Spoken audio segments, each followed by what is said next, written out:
ব্রাহ্মণবাড়িয়া জেলা পরিষদের নবনিযুক্ত প্রশাসক সিরাজুল ইসলাম সিরাজকে ফুলেল শুভেচ্ছা জানিয়েছেন বিভিন্ন রাজনৈতিক ও সামাজিক সংগঠনের নেতৃবৃন্দ। রবিবার রাতে ব্রাহ্মণবাড়িয়া শহরের তার বাসভবনস্থ কার্যালয়ে গিয়ে ব্রাহ্মণবাড়িয়া পৌর যুবদল শাখার আহ্বায়ক অ্যাডভোকেট আরিফুল হক মাসুদ ও সদস্য সচিব অ্যাডভোকেট ইয়াছিন মিয়ার নেতৃত্বে নেতাকর্মীরা তাকে শুভেচ্ছা জানান।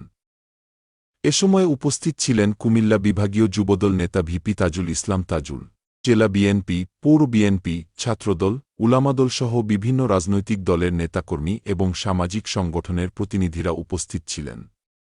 ফুলেল শুভেচ্ছা জানিয়ে নেতৃবৃন্দ নবনিযুক্ত প্রশাসকের সফলতা কামনা করেন এবং ব্রাহ্মণবাড়িয়ার উন্নয়ন ও জনগণের কল্যাণে কাজ করার আহ্বান জানান। উল্লেখ্য, সিরাজুল ইসলাম সিরাজ ব্রাহ্মণবাড়িয়া জেলা বিএনপির সাধারণ সম্পাদক হিসেবেও দায়িত্ব পালন করছেন।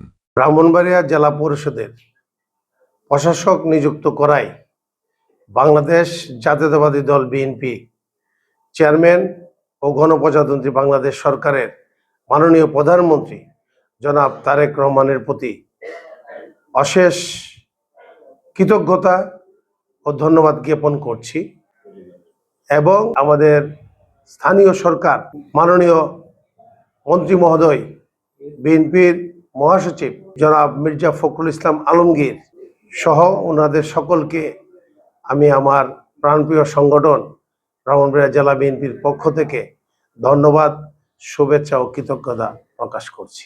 ব্রাহ্মণবাড়িয়ার উন্নয়নে আমি ব্রাহ্মণবাড়িয়াবাসীকে সম্পৃক্ত করে তাদের মূল্যবান মতামত নিয়ে উন্নয়নে আমি কাজ করতে চাই এবং ব্রাহ্মণবাড়িয়াবাসীর পাশে থাকতে চাই।